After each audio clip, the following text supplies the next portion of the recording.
Hi, my friend. It's Hope, and I'm so glad you're here. Welcome to Hope's Inner Peace. I made this space for you, a quiet place for your mind and your heart. You don't have to be perfect here. You don't have to try hard.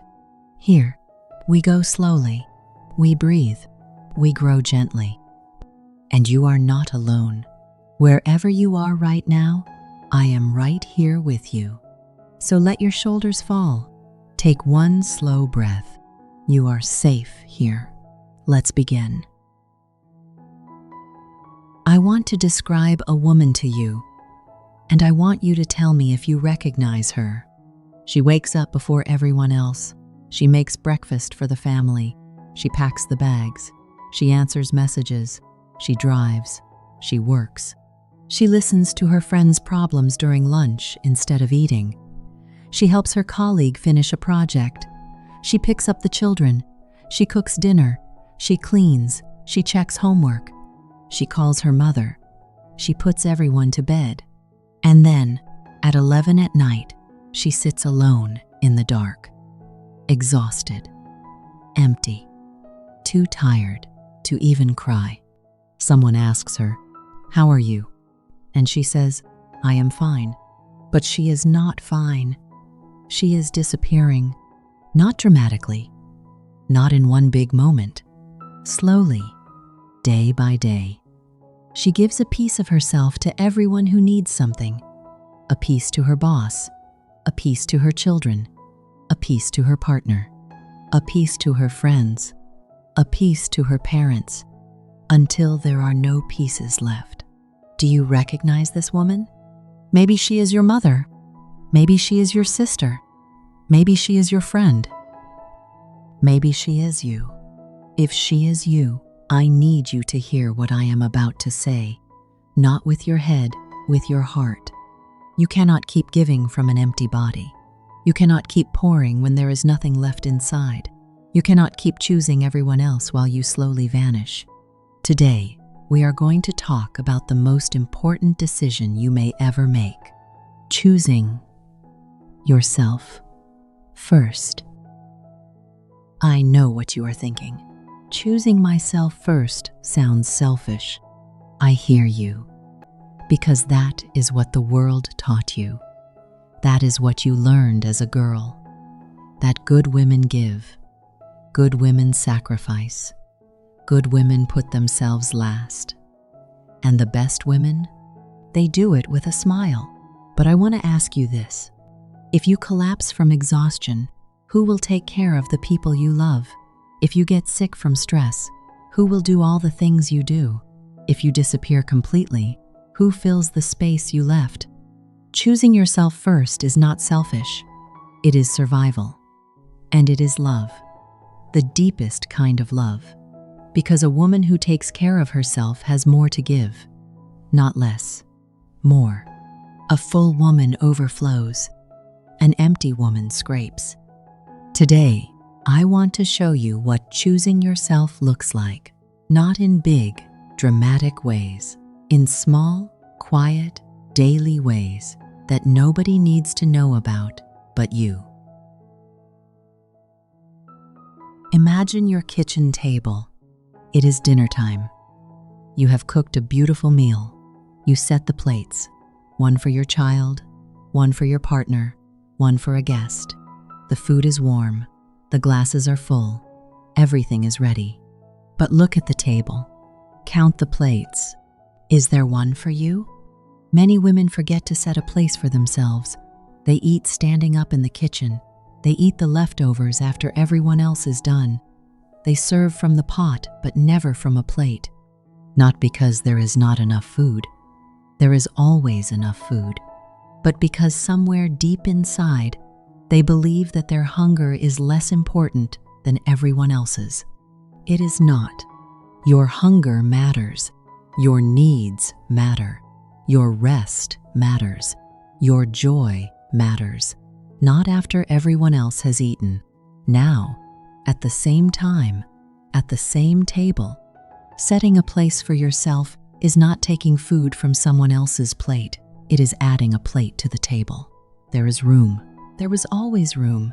You just never pulled up a chair. Tonight, set a place for yourself. Not metaphorically, literally. Sit down, eat from a plate, at the table, with everyone else, as if you belong there, because you do. You set a plate for everyone but forgot to set one for yourself. Tonight, pull up a chair, sit down. You belong at your own table. You always did. Think about your phone. Every night, you plug it in. You let it charge while you sleep. By morning, it is at 100%, ready for the day, ready to make calls, send messages, navigate, connect. Now imagine you unplugged your phone at 20% to charge someone else's phone, and then someone else's, and someone else's. By noon, every phone around you is charged, but yours is dead. You cannot make calls, you cannot send messages, you cannot even call for help if you need it. You gave away all your power. And now you have none left for yourself. This is what happens when you give your energy to everyone without recharging first. You are not a phone with unlimited battery. You have a limited charge, and the only person who can plug you in is you. Nobody else will charge you. Not because they do not care, but because they do not know you are at 20%. You smile too well. You hide the low battery warning too skillfully. You keep running apps in the background, even when the screen is flickering. Choosing yourself first means plugging in before you die. It means recognizing that 20% is not enough to get through the day. It means putting your charger in your own hands before handing it to someone else. Rest is your charger. Silence is your charger. Saying no is your charger. 10 minutes alone is your charger. Plug in tonight. Before you run out completely, you cannot charge everyone else's phone while yours is dying. Plug yourself in first. Not because you matter more, but because you cannot help anyone from 0%.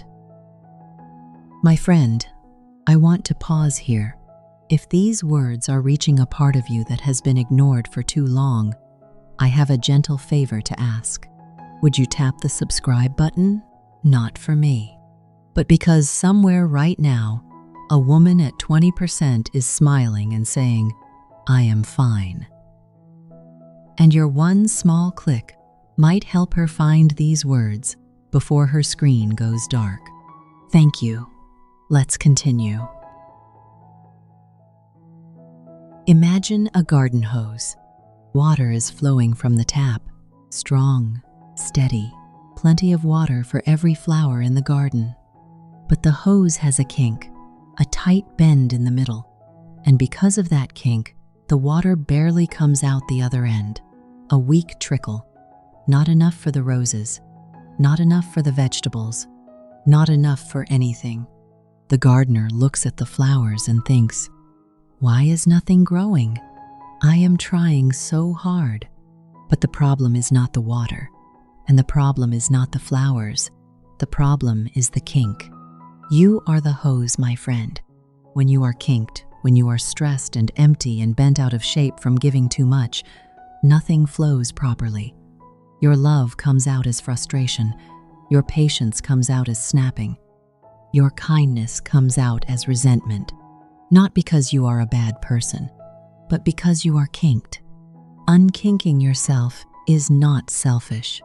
It is what allows the water to flow again. It is what feeds the garden. It is what makes the flowers grow. Choosing yourself first is straightening the hose, getting a massage, taking a walk alone, reading a book that has nothing to do with work or children or responsibilities, saying, I need an hour, just 1 hour, for me. When you unkink, everything flows. Your love, your patience, your energy, your joy, The flowers that have been dying in your garden start to grow again, not because you found more water, but because you removed what was blocking it. You are the hose that waters the whole garden, but when you are kinked, nothing flows. Unkink yourself first, not for you, for every flower that depends on you. Imagine a fruit tree. This tree grows the most beautiful fruit. Sweet, ripe, golden.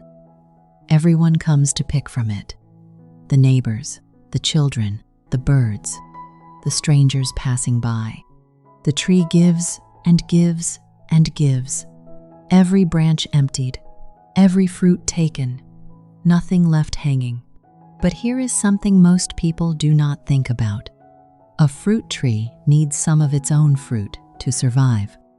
The fruit that falls near the roots feeds the soil. The seeds inside the fruit grow new trees. The nutrients return to the earth and travel back up through the roots to create next year's fruit. When you take all the fruit, the tree has nothing left to feed itself. And slowly, season by season, the fruit gets smaller. The branches get weaker. The leaves lose their color, until one year, the tree produces nothing at all. Not because it stopped trying, but because nobody let it keep even one piece of fruit for itself. You are this tree. Your love, your time, your energy, your attention, these are your fruit, and they are beautiful. People come to you because your fruit is sweet, because you give freely, because you never say no. But if you give every single piece away, what feeds your roots? Keep one fruit for yourself. Just one, the first one, not the last one, not the leftover one, the first one, the best one, the ripest one. You are not taking from anyone. You are feeding your roots, so that next season, there is fruit for everyone, including you. A tree that gives all its fruit away has nothing left to feed its own roots. Keep the first fruit for yourself, not the last, the first. That is how the tree stays alive for another season. One last picture, the one that might change how you see yourself. Imagine a long hallway full of doors, beautiful doors, each one leading to a different room. A woman walks down this hallway, and every time she reaches a door, she opens it. She holds it open, and she lets someone else walk through. After you, go ahead. You first. Person after person walks through the doors she holds. They smile. They thank her. They disappear into the room, and she stays in the hallway, holding the door. She never walks through. She never enters the room. She never sees what is on the other side. Not because the rooms are closed to her. The doors are open. She opened them herself, but she is so used to holding doors for others that she forgot she is allowed to walk through too. Do you recognize this woman? She is the woman who supports everyone else's dreams but postpones her own, who cheers for everyone else's success but whispers someday about her own, who makes room for everyone else at the table, in the conversation, in the plan, but never for herself. Today, I want you to do something radical. Walk through the door, not after everyone else, not when it is convenient. Now, while the door is open, while your hand is on the handle, step through, see what is on the other side. The hallway will survive without you holding every door. Other people can hold doors too, and some doors will stay open on their own. But you? You have been in this hallway long enough. There are rooms waiting for you. Beautiful rooms. Rooms with your name on them. And the only thing stopping you from entering is the belief that your job is to hold the door. It is not. Your job is to live, You have been holding doors open for everyone your whole life. Today, walk through one, not after them, with them. The rooms on the other side have your name on them, and they have been waiting. So here is my gentle invitation for you. Tomorrow, choose yourself first, just once, before you choose someone else.